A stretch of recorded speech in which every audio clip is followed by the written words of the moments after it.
বিশ্ববরেণ্য British American সাংবাদিক মেহেদী হাসানের সঙ্গে বাংলাদেশ সরকারের প্রধান উপদেষ্টা ডক্টর মোহাম্মদ ইউনূসের একটি সাক্ষাৎকার বেশ আলোচনায় এসেছে, মানে তুমুল আলোচনায় এসেছে অ্যাকচুয়ালি। এই সাক্ষাৎকারটি মেহেদী হাসানের নিজস্ব ইন্ডিপেন্ডেন্ট জেটিও মিডিয়ায় পাবলিশড হয়েছে। এখানে ইউনূস সাহেব এবং মেহেদী হাসান বিভিন্ন বিষয় নিয়ে আলোচনা করেছেন। মেহেদী হাসান তার ইউজুয়াল যে একটি মানে নো হোল্ডস বার্ড একটা অ্যাপ্রোচ গ্রহণ করে থাকেন, সেটাই ছিল। উনি একের পর এক প্রশ্ন করেছেন এবং অপ্রিয় প্রশ্নগুলো করতে উনি দ্বিধা করেননি, কোনো সময় করেন না। প্রফেসর ইউনূসও নিজেকে, উনি অনেক বিদেশি সংবাদ মাধ্যমের সাথে কথাবার্তা বলে থাকেন, উনিও ভালোভাবেই হ্যান্ডেল করেছেন।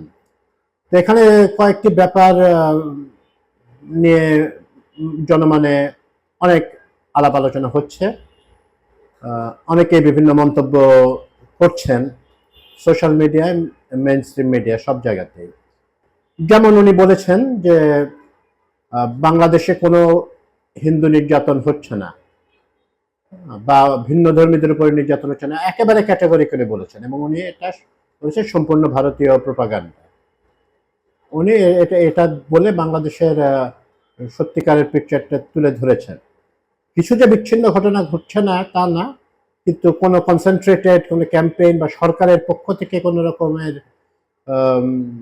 হিন্দু ধর্মাবলম্বীর উপরে অত্যাচার নির্যাতন হচ্ছে না। গত বছর যে যতগুলো পূজা মণ্ডপ ছিল, এবার 1000টি বেশি হয়েছে।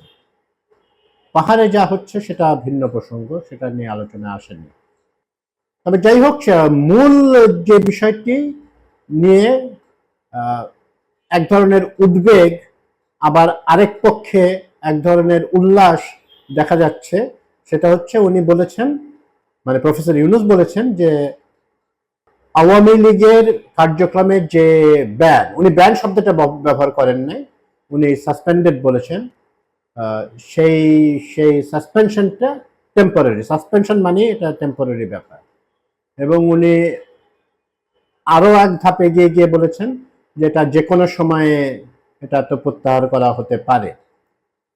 তো যে কোনো সময় মানে যে কালকে পরশু প্রত্যাহার হবে সেটাও মিন করে না। এটা এটা এটা ইন্টারপ্রিটেশনের ব্যাপার আছে এখানে। তো উনি বলেননি যে আমরা দিয়ে দিচ্ছি বা সামনের ইলেকশনে যাতে আওয়ামী লীগ অংশগ্রহণ করতে পারে, সেই কথাটি বলা হয়নি।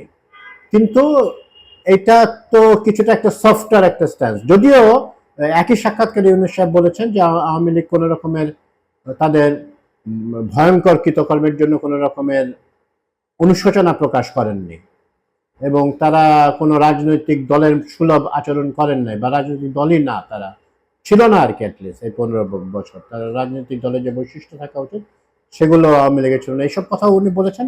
কিন্তু উনি আগে আওয়ামী লীগের ব্যাপারে যে একটা টাফ স্ট্যান্স ছিল সেটা থেকে ডিভিয়েট করছেন বলেই মনে হলো।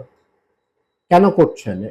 উনি কি কোনো বিদেশি শক্তির চাপ আছে, অথবা ওনার বন্ধু অমর্ত্য সেনরা যেসব কথাবার্তা বলছেন যে আওয়ামী লীগের এই কার্যক্রমের ব্যানটি, যদি ইউনূস সাহেব বললাম যে এরকম সাসপেনশন ব্যবহার করছেন, টেম্পোরারি সাসপেনশন ব্যবহার করছেন, তো এগুলো তো এটা প্রভাব ফেলছে নাকি উনি আরো অনেক চিন্তা করছেন? যে একটা বিরাট আলোচনা এখন শুরু করছে সুশীল এবং প্রগতিশীল বলে যারা পরিচিত বাংলাদেশে, যে আওয়ামী লীগ না অংশগ্রহণ করলে এটা ইনক্লুসিভ নির্বাচন হবে না। তা আমি তো আমার এখানে আমার কথাবার্তা আমি আগেই বলেছি, ইনক্লুসিভ ইলেকশন মানে সকল পার্টির অংশগ্রহণ করতে হবে এমন কিছু না। কিরকম মানুষ, মানুষের ভোট দিতে কোনো বাধা থাকছে কিনা সেটা সেটা নির্ভর করবে যে এটাকে আমরা অন্তর্ভুক্তিমূলক ইলেকশন বলবো কি না। এখন ইলেকশন হলে যদি দেখা যায় যে আওয়ামী লীগের লোকদেরকে বা হিন্দু সম্প্রদায়ের লোকজনকে ভোট দিতে দেওয়া হচ্ছে না, তখন আমরা বলবো এটা ইনক্লুসিভ না। কিন্তু আওয়ামী লীগ বলে একটা পার্টি, যারা স্বৈরাচারী বললে কম বলা হয়, তারা ইলেকশনে অংশগ্রহণ করতে না পারলে সেটা কি বলবো যে সেটা অন্তর্ভুক্তিমূলক হবে না, এটা বলা যেতে পারে না। প্রফেসর ইউনূস কি মিন করেছেন এটা উনি আর নিজে আরো ভালো বলতে পারবেন, কিন্তু এটা ব্যাখ্যার অপেক্ষা রাখে, ব্যাখ্যা করা দরকার, বা ওনার ওনার যে প্রেস উইং ওনার পক্ষে কথা বলেন তারাও বলতে পারেন। এটা অনেকের মনে আশঙ্কা সৃষ্টি হচ্ছে যে উনি আওয়ামী লীগকে তারা মানে সাসপেন্ডেড থাকা অবস্থায় তারা অনেক কুকর্ম করে যাচ্ছে এবং দেশকে অস্থিতিশীল করার নানাবিধ প্রয়াস চালিয়ে যাচ্ছে। তো এখন এবং যখন তাদের উপরে এই ব্যানটি এসেছিল কার্যক্রমের উপরে, তখন বলা হয়েছিল তাদের যে বিচার চলছে আইসিটিতে, ওই বিচার চলাকালীন ব্যান, রায়ের পরে তারপরে দেখা যাবে। কিন্তু বিচার তো মানে ঠিকমতো মানে এখনো মানে কোনো রকম রায়টা কিছুই আসে নাই, বিচার শেষ হতে তো অনেক বাকি বলেই মনে হচ্ছে। তো এই সময় এই সাসপেনশন যে কোনো সময় তুলে নেওয়া হবে, এটা কি বার্তা দিচ্ছে? অন্যদিকে মানে ইন্টারেস্টিংলি আওয়ামী লীগের বেশ কিছু সমর্থক বলে যারা পরিচিত মানে সোশ্যাল মিডিয়া, তারা আবার ইনূস সাহেবকে অভিনন্দন জানানো শুরু করেছে দুই চার জায়গায়। বা বা আওয়ামী লীগের সমর্থক না হলে যারা নিজেদেরকে সুশীল প্রগতিশীল দাবি করেন, ওনারাও বলছেন এটা ভালো, মানে যেন কালকে এই ব্যানটি উঠে যাচ্ছে।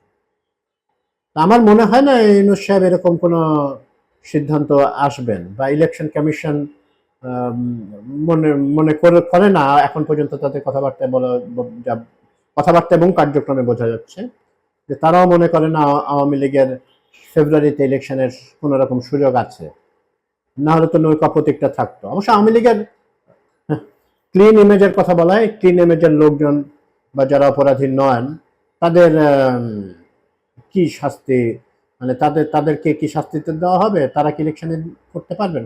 তারা নৌকা প্রতীক না নিয়ে ইলেকশন করতে পারবেন, এটা খুব স্বাভাবিক ব্যাপার। এটা তো পাকিস্তানে দেখা গেছে, তেহরিকে ইনসাফের সদস্যরা তো নৌকা মানে তাদের প্রতীক নিয়ে ইলেকশন করেন না, তারা ইন্ডিপেন্ডেন্ট ক্যান্ডিডেট হিসেবে ইলেকশন করেছেন। আওয়ামী লীগের কিছু পাপের তো আপনার ভোগ করতে হবে, আপনার মানে হ্যাঁ, আপনার নেত্রী যে পাপ করেছে আপনি তো তার বিরুদ্ধে দাঁড়াননি, ক্লিন ইমেজ হয় কি করে আপনার?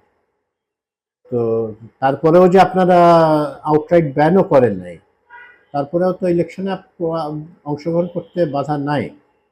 হ্যাঁ, কিন্তু আপনাদের উপর যে জনরোষ সৃষ্টি হয়েছে, আপনারা খুব সফলভাবে ইলেকশন করতে ক্যাম্পেইন চালাতে পারবেন কিনা সেটা নিয়ে আপনাদের মনে শঙ্কা কারণ আছে। তো এটা তো যে বাস্তবতাটা হচ্ছে যে আপনি আপনার দল যা করেছে তার আপনি নিজে সেরকম সহিংসতা বা দুর্নীতি বা বদমাইশির সাথে জড়িত না থাকলেও আপনাকে তো তার কিছু মূল্য তো দিতে হবে। ওই দল করাটাই তো একটা অপরাধ ছিল, যা চলছিল, যে 15 বছর যা চলছিল তাতে ওই দল করাটা অপরাধ ছিল, এরকমই প্রতীয়মান। তো মেহেদী হাসানের সাথে ডক্টর ইউনূসের ইন্টারভিউটা শুনতে বেশ ভালোই ছিল। উনি আরো অনেক বিচারের কথা বলেছেন, আরো অনেক বিষয় আলোচনা করেছেন, কিন্তু এই হঠাৎ করে আওয়ামী লীগের ব্যানটা টেম্পোরারি এটা মনে করিয়ে দেওয়ার, ব্যান বলেন বলে আবারও বলছে, সাসপেনশনটা টেম্পোরারি এটা মনে করিয়ে দেওয়ার উদ্দেশ্যটা কি, এটা ঠিক এখন বোঝা যাচ্ছে না। হয়তো পরবর্তীতে তাদের কার্যক্রমে এটা পরিষ্কার হবে। আর উনি কি মেহেদী হাসানের মানে কঠোর প্রশ্নগুলোর মুখে একটু বিব্রত হয়ে গেছিলেন? এটা মনে হয় না, কারণ উনি খুব কাম এবং কালেক্টেড ধরনের মানুষ আর কি। উনি সহজে তাকে কোনো জিনিস নার্ভাস করতে পারে না। হ্যাঁ, কিন্তু অমর্ত্য সেনের কথাবার্তা তাকে একটু হয়তো করতে পারে।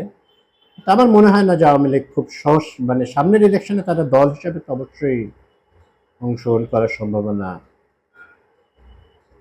মানে নাই, ক্ষীণ বললেও ভুল হবে, নাই। কিন্তু তারপরেও বাংলাদেশে যেহেতু রাজনীতি প্রেডিক্ট করা খুব মুশকিল, এই মুহূর্তে ইউনূস সাহেবের এই কথাটা তাদের ভক্তকুলের মনে আশা উদ্রেক করতেই পারে।